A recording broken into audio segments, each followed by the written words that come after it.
There's a strange kind of quiet out here, the kind you don't notice until it's too late, the kind that creeps in on you slowly like you're living in a vacuum. I used to think I could handle it, that I'd adapt. Now, I'm not so sure. I'm Commander Adrian Dawes. I run this station, Horizon Outpost, a place no one's ever heard of, floating out here like an afterthought, orbiting Pioneer 7, the furthest human colony from Earth. It's my job to watch over the colony, to make sure everything stays in line. There are 5 of us up here. We take shifts, monitoring the feeds, keeping the station systems running, and making sure we don't lose our minds in the process. We're 2 years in now. Some days, it feels like 10. The outpost is small, claustrophobic. The air always a little too cold, too dry.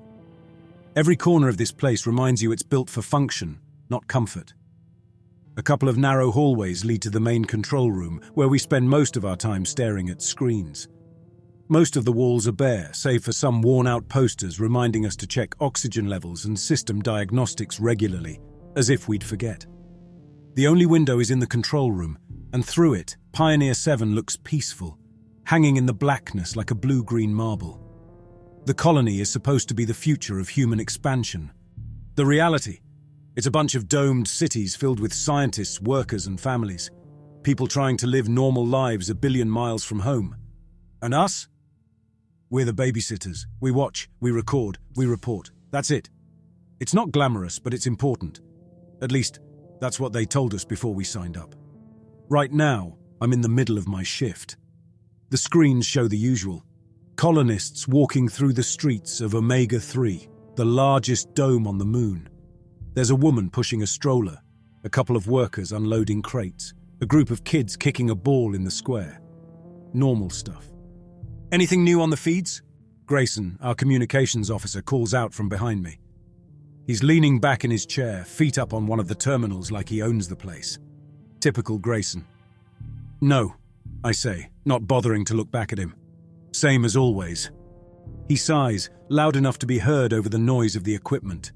Man, I was hoping for something interesting today. Maybe a meteor storm. Hell, even a technical failure would be a nice change of pace. Careful what you wish for, I mutter. The last thing we need is more problems. The station's been holding up fine so far, but it's old. You can feel it in the way the floor vibrates when you walk, in the groan of the airlock doors. If something broke, we'd be stuck fixing it ourselves with whatever spare parts we've got lying around. Not a position I want to be in. Dr. Sanders, our medical officer, walks in, nodding at me as she heads for the coffee machine. She's got that same calm, detached look she always wears, like nothing out here could ever rattle her. I envy her for that. Anything to report? She asks. Nothing. Colony's calm. Good. She pours herself a cup, then sits down at her station, eyes already scanning through reports from the colony's health center. Let's hope it stays that way. Out of the corner of my eye, I see Dr. Helen Gail hovering near one of the side terminals, typing furiously. Gail is our expert in temporal mechanics, though I still haven't figured out exactly what that means. She's the only one here who doesn't seem bored out of her mind by the monotony of it all. Lately, she's been obsessed with something she calls temporal desynchronization. She's been running diagnostics on the station's systems, muttering to herself about fractures and time anomalies. I try not to listen too closely. What are you working on? I ask her, though I already know I'll regret it. Checking the synchronization data between the station and Pioneer 7, she says. I think we've got a problem. I sigh, rubbing my eyes. We don't have a problem. We've been running fine for 2 years. Whatever you think is wrong, it's just your equipment. She turns to me, her face lit by the glow of the screen. It's not the equipment, Commander. The synchronization system, what keeps us in real time with the colony, it's starting to break down. I've been seeing glitches in the data. Glitches? Small ones, a delay here, a few milliseconds off there. It's subtle now, but if it gets worse, we could be dealing with serious distortions. I lean back in my chair, staring at her. Gail, we're 15 minutes behind the colony as it is. That's the nature of space communications. Whatever you're seeing, it's nothing to worry about. She frowns. I'm not talking about that delay. I'm talking about something else entirely. The data isn't syncing the way it should. It's like... She pauses, clearly frustrated with my lack of understanding. It's like the signals we're receiving from the colony are fragmented, as if different moments in time are starting to bleed together. Bleed together? Yes. We're seeing the past, the present, maybe even the future, all in the same transmission. I shake my head. That doesn't make any sense. Time doesn't work that way. Not usually, no. But with the synchronization system, it's possible we've been interfering with natural time flow. And if that's the case, the colony could be affected. We could be affected. The main monitor on my console suddenly blinks. It's not the usual glitch or static, but something different. For just a second, the peaceful scene of Omega-3 is replaced by people running, screaming, blood. Then just as quickly, it's gone, and everything's back to normal. The colonists are walking, working, playing, like nothing happened. I blink in disbelief, uncertain of what I witnessed. Did that just happen? I mutter. What? Grayson asks, lowering his feet from the console and glancing over at my screen. I replay the feed. The woman with the stroller, the kids playing soccer, the workers unloading the crates. It's all there. But no screaming, no blood. Commander? Gail's voice is sharp. She's looking at me wide-eyed. Did you see it too? I nod slowly, still staring at the screen. Yeah, but it's gone now.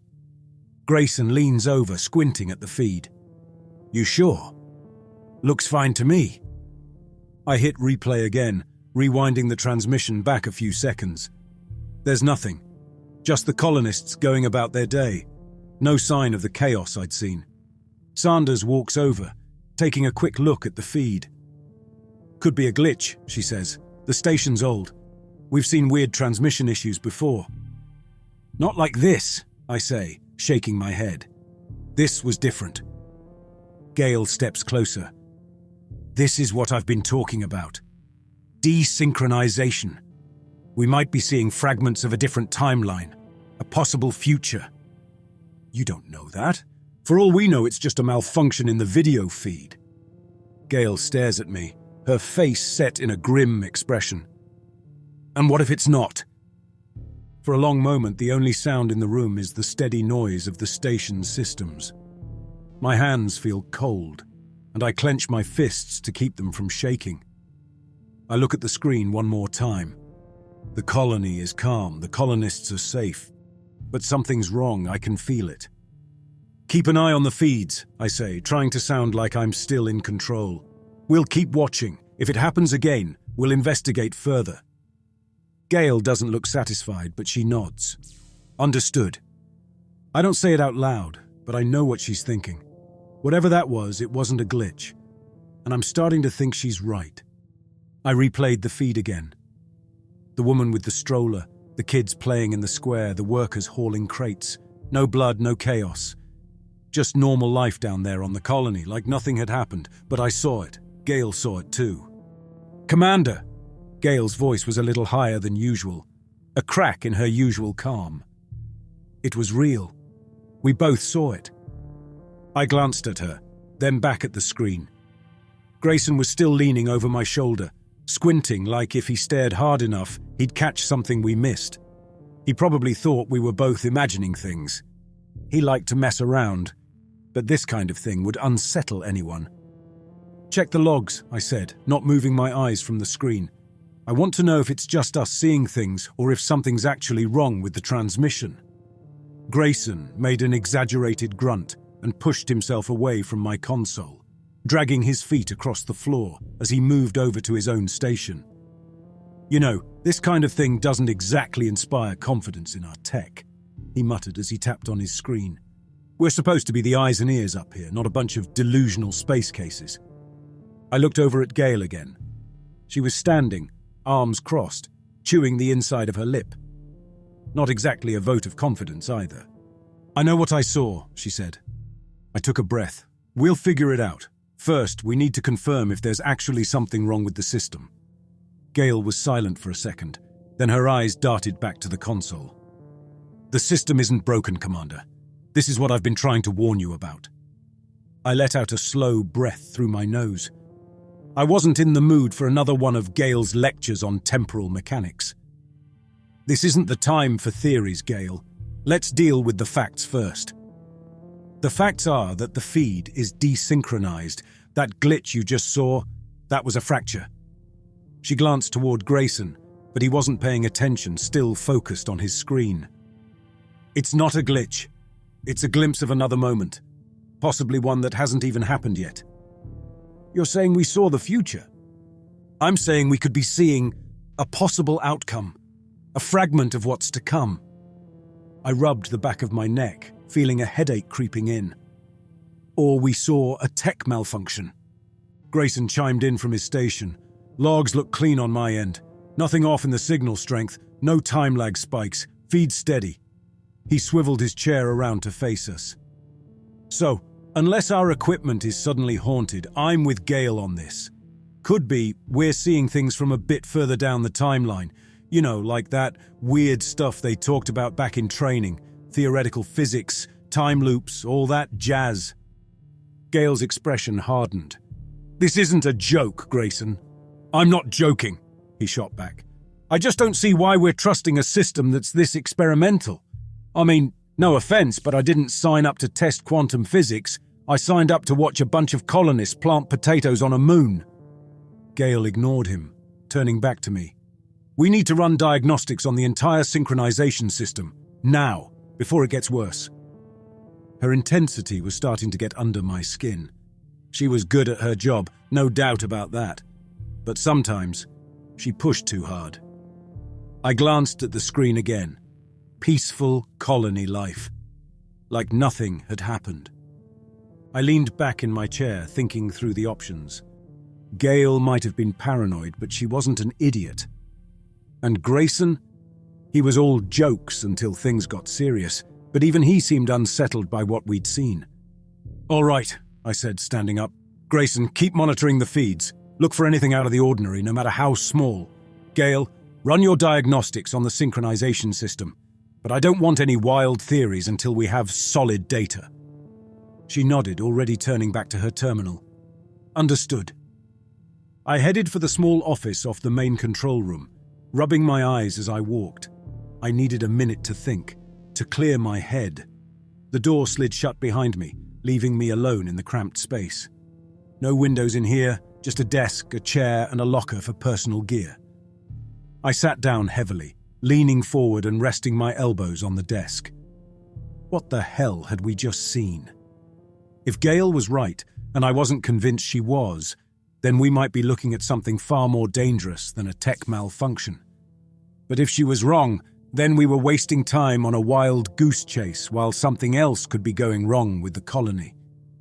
I stared at the desk for a long minute, trying to push the image of blood-soaked colonists from my mind. It wasn't real. It couldn't be. The feed was fine. The colony was fine. But that didn't stop the knot of anxiety tightening in my gut. By the time I got back to the control room, the others were already deep into their respective tasks. Cole, our engineer, had shown up and was hunched over a monitor next to Gail, muttering something about signal integrity. Sanders was still seated at her station, going through health reports from the colony's medical bay. She didn't even glance up when I entered. "What have you got?" I asked, moving to stand behind Gail. "Running diagnostics now," she said without looking back. She navigated through lines of code and status reports. "If there's a desynchronization, we'll find it." "Commander," Sanders' voice cut through. "I saw the logs Grayson was talking about. There's nothing wrong with the feed." I frowned. "Then how do you explain what we saw?" Sanders shrugged, still not turning around. "Stress, fatigue, long hours staring at the same screens. It happens, especially in isolation. You start seeing things that aren't there." I shot her a look, even though she wasn't watching. "You think this is all in our heads?" She finally turned, her eyes calm. "I'm saying it's a possibility. I've seen similar things before. On long missions, extended deployments. Minds under stress can create very vivid images." I wanted to tell her she was wrong, that we didn't imagine what we saw. But I wasn't sure I believed it myself. "I know what I saw," Gail said firmly, "and it wasn't a hallucination." Sanders didn't argue. She simply turned back to her screen, leaving the room in silence. I found myself staring at the main feed again. There was that woman with the stroller, the kids, the workers. Everything was normal. But the image of that brief, violent chaos flashed in my mind again, unsettling as ever. "Commander!" Gail's voice was sharp, pulling me from my thoughts. I turned to see her looking at her screen, frowning. "I'm picking up some inconsistencies in the signal." "What kind of inconsistencies?" "The synchronization pulse, it's irregular. Just by a few milliseconds, but it's enough to cause a fracture in the data stream." I moved closer, looking over her shoulder at the screen. She pointed to a graph displaying a series of small spikes, barely noticeable unless you knew what you were looking for. These spikes, they match the moments when the feed glitched. Whatever's happening, it's tied to these fluctuations in the pulse. I think we're seeing different points in time bleeding together. I stared at the screen. This wasn't some random tech malfunction. Something was wrong. And it was getting worse. "All right," I said slowly. "Run a full diagnostic on the entire system. I want to know how far this goes." Gail nodded, already typing away at her terminal. "It'll take some time." It's strange how quickly things can change when you're out here, cut off from the rest of the world. Time doesn't work the same way. One moment, everything seems fine, routine, like it's just another day of monitoring the colony. The next, reality twists in ways you can't explain, and you're left wondering if anything was ever fine in the first place. Gail's diagnostics took longer than expected. By the time she finished, half a day had passed. I hadn't slept, not really. Too much going through my mind. Too much doubt about what we'd seen, what was coming next. I kept replaying the image of that woman, the kids, the blood, over and over again in my head, trying to find some logical explanation. I couldn't. Every time I thought about it, the knot in my stomach tightened. Grayson tried to break the tension, as he always did, cracking jokes while monitoring the feeds. But his usual bravado was thinning. Even he could tell something was off. By the time Gail walked into the control room, her face pale and her eyes sunken from hours spent staring at data, I already knew the news wasn't going to be good. "I've run the diagnostics on the synchronization system," she said, standing in the center of the room. Her voice was steady, but I could hear the edge beneath it. She was scared. "And I've found significant irregularities, more than just a few milliseconds off." I leaned forward, my hands resting on the console. "How bad?" "Bad enough to confirm what I suspected." She glanced around at the rest of the crew, then back to me. "We're seeing temporal desynchronization, Commander. The synchronization system is failing, and it's only getting worse." Grayson, who had been idly spinning in his chair, stopped and stared at her. "So, what? We're watching reruns from the future." "It's not that simple," she said. "What we're seeing, these glitches, they're fragments of different timelines, moments where the fabric of time is splitting. Right now it's just brief flashes, but if it continues, those moments could become permanent." "Permanent?" Cole, who had been working quietly in the corner, spoke up for the first time. "You mean we could be stuck?" "Yes," Gail said, nodding. "Stuck in a timeline that's no longer our own. Or worse, trapped between multiple timelines, unable to differentiate what's real from what's not." The room fell silent. Everyone was looking at her now, but I could feel their eyes shifting toward me, waiting for me to say something, to take control of the situation. I tried to process what she was saying. It sounded impossible, like some theoretical nonsense you read about in fringe science journals. But we weren't on Earth. Out here, things didn't work the same. "So what's the solution?" I asked. "How do we stop it?" Gail shook her head slowly. "I don't think we can stop it. The system was designed to stabilize communication between us and the colony. but whatever flaws were built into the system are beyond our ability to repair. I think this is the beginning of a Cascade failure. Cascade failure? Sanders's voice was calm, though I could see the tension in her hands, fingers lightly tapping on her console. Meaning what? That the whole system will collapse? Gail hesitated. Yes, and if that happens, we won't just lose communication with the colony. We could lose any sense of temporal cohesion. We'd be stuck in a loop, reliving the same events over and over. Or we might find ourselves in a timeline where things are worse. Worse how? I asked, my throat tightening. Like what we saw in that glitch. A future where the colony falls into chaos, or worse, a timeline where the station itself is destroyed. No one knew what to say. I could feel the weight of it all crashing down on me, the sense that we were in over our heads, that we might not be able to fix this. Grayson broke the silence. So we're screwed either way. Good to know. Cole shot him a look. This isn't the time for jokes. Grayson shrugged, leaning back in his chair. What else am I supposed to do? We're sitting up here in a tin can, watching people down there bleed out in timelines that may or may not exist. Excuse me for not having a solution to this temporal paradox. I rubbed the bridge of my nose, feeling a headache starting to form. Enough, we don't have time for this. I turned to Gail. You said the system is failing. Is there any way we can shut it down before it gets worse? Cut the link to the colony completely? Gail looked at her console, considering it for a moment. It's possible, but it won't be easy. The synchronization system is built into the core functions of the station. If we shut it down, we risk destabilizing essential systems, life support, navigation, everything. And even then, I can't guarantee it will stop the desynchronization. We don't have a choice, I said. We can't just sit here and wait for things to get worse. All right, I'll start working on a shutdown protocol. But it's going to take some time. Do it, I said, and keep me updated. The next few hours were agonizing. Gail worked on the shutdown while the rest of us monitored the feeds, waiting for any sign of another glitch, another glimpse into whatever timeline we were slipping into.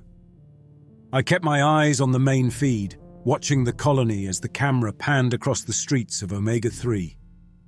It looked peaceful, the colonists going about their day, unaware of the chaos that might be waiting for them. Suddenly the feed broke. A sharp cut, as if someone had swapped in another video. One moment, the screen showed the peaceful streets of the colony. The next, it was pure chaos. Colonists were screaming, running in all directions. Fires burned in the background, smoke rising from buildings that had been intact just moments before. Blood smeared across the camera lens, and I saw people attacking each other with anything they could find. Shovels, tools, bare hands. I froze, watching as the scene unfolded in front of me, struggling to process what I was seeing. Just as suddenly as it began, the chaos was gone. The feed snapped back to normal, the colonists walking through the streets like nothing had happened. Did anyone else see that? Cole asked, his tone uneasy. It's happening again, I said quietly, and it's getting worse. Grayson leaned forward in his chair, his usual smirk gone. It was like, 1 second they were fine, the next, they were tearing each other apart, I finished. Sanders stood up from her station. We need to get control of this situation. I'm working on it, Gail said from across the room. I'm trying to cut the link, but the system isn't responding. It's like it's fighting me. What do you mean, fighting you? I asked, moving toward her console. She shook her head, frustrated. I mean, the system won't shut down.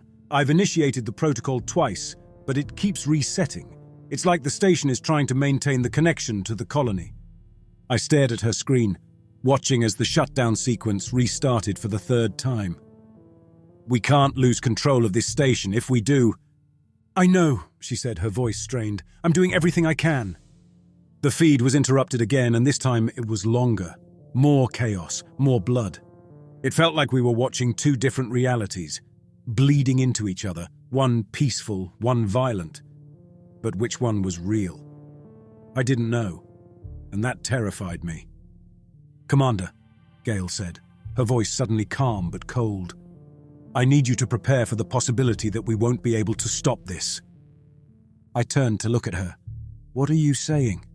"I'm saying that if we can't sever the connection, the desynchronization will spread. And if that happens, we won't just lose the colony, we'll lose ourselves."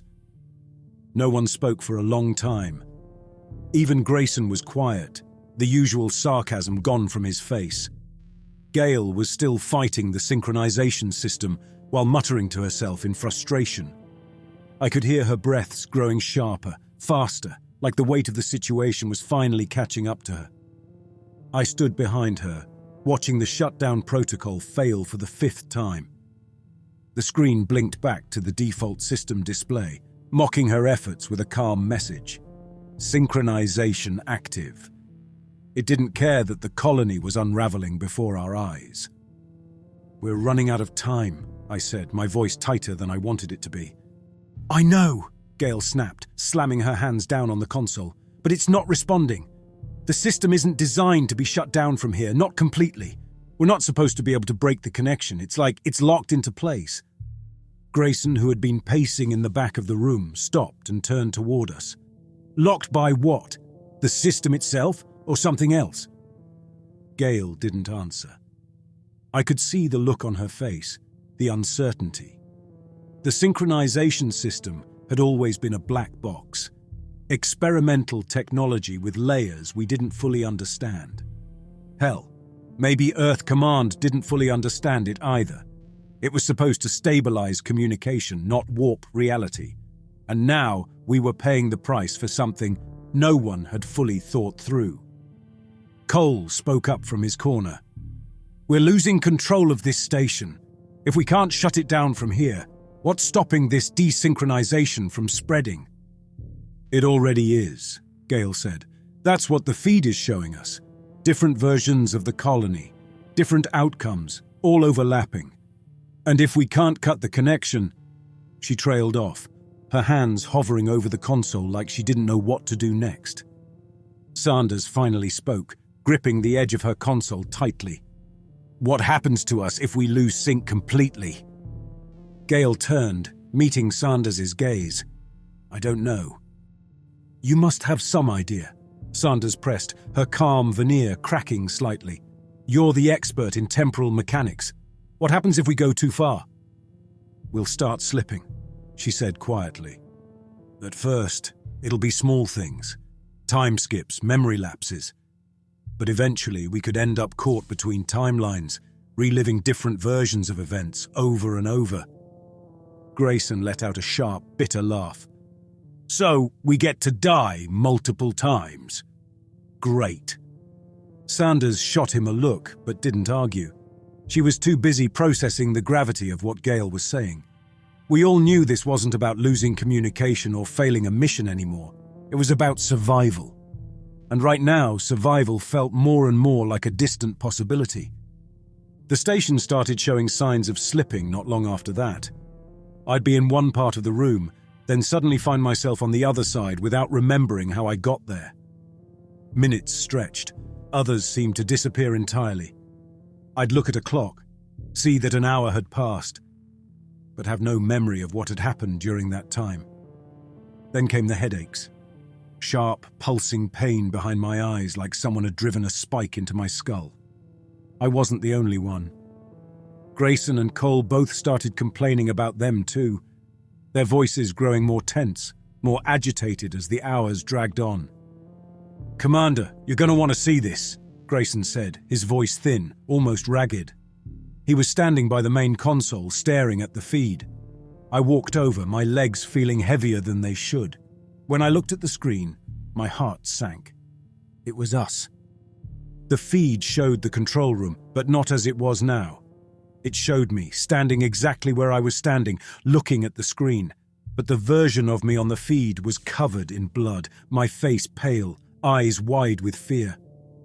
Behind me, Gail was slumped over her console, not moving. Grayson was sitting on the floor, his back against the wall, a dark stain spreading across his shirt. I couldn't see Sanders or Cole. "Is that..." Grayson started, but his voice caught in his throat. "It's not real," I said, though I didn't believe my own words. I kept staring at the screen, watching the blood-covered version of myself. The feed cut, and then the image was gone, replaced by the usual quiet scene of the colony. I backed away from the console, my head spinning. "Gail, tell me what's happening." She didn't respond. I turned and saw her sitting at her station, staring blankly at her screen. For a moment, I thought she hadn't heard me. Then I saw her hands shaking. "I saw it too," she whispered. "I saw us die." It didn't take long for the rest of the crew to fall apart after that. Cole isolated himself in the engine room, claiming he needed to run diagnostics on the station's systems. But I knew the truth. He was scared, and he didn't want to be near the rest of us. Maybe he thought that if he stayed away, he wouldn't get caught in whatever was happening. Grayson started pacing more, talking to himself under his breath, making jokes that didn't land, even with himself. It was like he was trying to convince himself that everything would be fine, that this was all some kind of temporary glitch that would pass. But I could see the cracks forming. Sanders was the only one who tried to maintain some sense of order. She kept checking on the crew, running medical scans, making sure we weren't completely losing it. But even she was starting to fray at the edges. I saw her in the hallway once, staring at the wall, her hands clenched into fists so tightly her knuckles were white. She didn't notice me watching. And me. I was trying to hold it all together, to be the leader they needed. But it was getting harder. Every time I looked at the colony feed, I expected to see more blood, more chaos. I expected to see us again, dying in ways I couldn't stop. My hands started shaking, just like Gail's. I didn't know how to stop it. A few hours later, Gail came to me with a desperate plan. "We can't shut down the system, but maybe we can force a reset." I frowned. "How?" "If we trigger a system-wide overload, it could force the synchronization system to restart. It's risky, but it might sever the connection to the colony long enough to stop the desynchronization." "And what happens if it doesn't work?" Gail looked at the floor. "Then we're stuck. And the station will continue to fall out of sync until..." She trailed off, her meaning clear. "Until we were lost. Until we disappeared into whatever fractured timeline we were trapped in." I rubbed my face, trying to clear the fog in my head. "All right," I said finally. "Let's do it." Gail set to work on the reset protocol. The rest of the crew gathered around, watching her with hope and dread. Grayson was pacing again, muttering under his breath. Cole hadn't come back from the engine room, and I wasn't sure if I wanted to go check on him. "Almost there," Gail said. "Just a few more commands and..." The room went dark. For a second, I thought we'd lost power. But then the emergency lights kicked in, bathing the room in a red glow. The consoles were still on, but the screens had gone blank. "What the hell?" Grayson muttered, stopping his pacing. Did we do it?" Gail didn't answer. She was staring at her console, her hands frozen above the keyboard. "No," she whispered. "This isn't supposed to happen." I walked over, looking at her screen. It was displaying a single line of text. "Synchronization terminated." "What does that mean?" I asked. Gail didn't respond. She just stared at the screen. "Why isn't the power coming back up?" Grayson asked, his voice higher than usual, glancing around the room bathed in emergency red. Gail kept staring at her console, frozen in place. I moved toward her, gripping the back of her chair. "Gail, what's happening?" Her lips moved, but no sound came out. Her fingers twitched over the keyboard, but they didn't press any keys. It was like she was stuck, unable to do anything but watch. The room felt too quiet. Even the steady drone of the station systems, the sound you barely notice until it's gone, was absent. Then, something caught my attention. I looked down at the console where I usually kept my logbook, the one I'd written in every day since the mission began. It was gone. I blinked, confused. It wasn't that someone had moved it. It was as if it had never been there in the first place. I turned toward Gail again, but before I could say anything, she finally spoke. "We've severed the connection," she said. "But it's worse than I thought." Grayson let out a nervous laugh. "Worse than what? We did what you said, right? The system's off. We stopped the desynchronization. So why does it feel like everything's gone to hell?" Gail slowly turned to face me, and I saw it in her eyes. The fear, the dread, the realization that we hadn't fixed anything. "We've unmoored ourselves," she said, "from the timeline. The synchronization was holding us in place. Without it..." She trailed off, looking around the room as if noticing for the first time just how wrong everything was. "What the hell are you talking about?" Grayson snapped, his hands clenching and unclenching as he paced. "We're slipping," Gail said. "Everything, us, the station. We're being erased, slowly, bit by bit." Grayson froze mid-step, turning to face her. "Erased? What the hell does that even mean?" The air felt thin, harder to breathe, like the oxygen was being sucked out of the room. Cole's voice came through the comms from the engine room, distorted and broken. "Commander, we've got..." His voice cut off, replaced by static. I turned toward the console to respond, but then I saw Cole's name on the comms panel fade. It wasn't his voice that had cut out. It was like the system had forgotten he existed. I felt the blood drain from my face as I hit the comms button. "Cole? Cole, do you read me?" No response. "Cole!" I yelled again, but all I heard was static. Grayson shook his head, backing away from the console. "What the hell is going on? Where did he go?" Gail's voice cracked.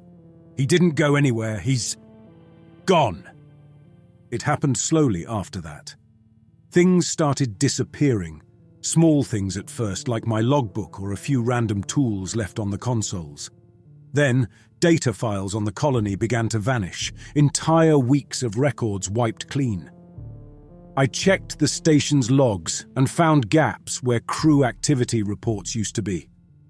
Grayson's favorite chair, one that had been on the station for years, was gone. Just gone. Like it had never existed. He sat on the floor where it had been, rubbing his temples, muttering to himself. Sanders came up from the medical bay. She told me she couldn't find some of her equipment, key medical instruments, diagnostic tools. When I went to check with her, half the cabinets were empty, as if they'd never been stocked. That was when I realized it wasn't just objects disappearing. It was memories too. Sanders looked at me. "What's happening, Dawes? I don't even know what I'm looking for anymore. I can't remember what was here." She clutched her head, grimacing. I can't even remember why I came up here." I stared at her, but I didn't know what to say. My own mind was unraveling.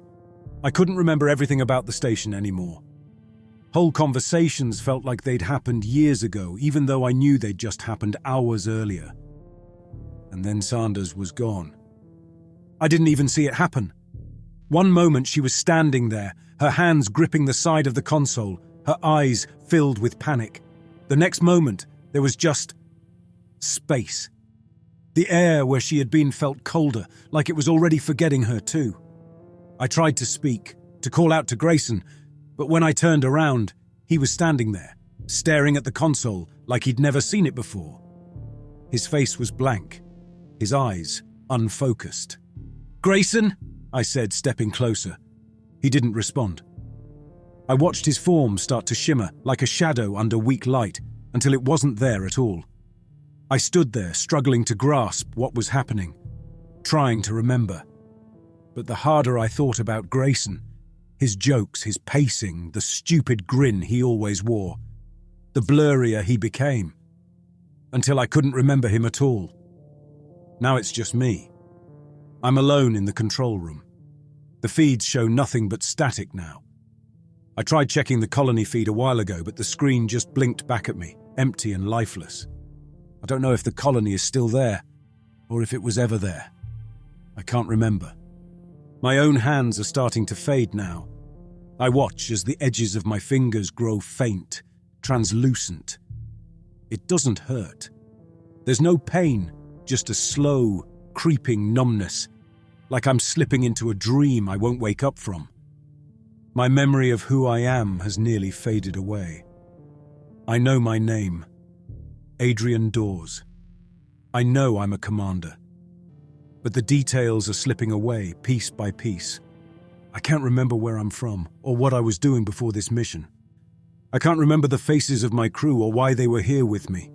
They're just shadows now. I try to hold on to the feeling of the console beneath my fingers, but even that is disappearing. The room is losing shape, the walls blurring into the darkness. I sit back in my chair, staring at the empty screen in front of me. My legs feel heavy, but not real, like they're already half gone. The last thing I see is my reflection in the black screen, dim and fading, like a ghost of someone who was never really here at all. And then, I'm gone.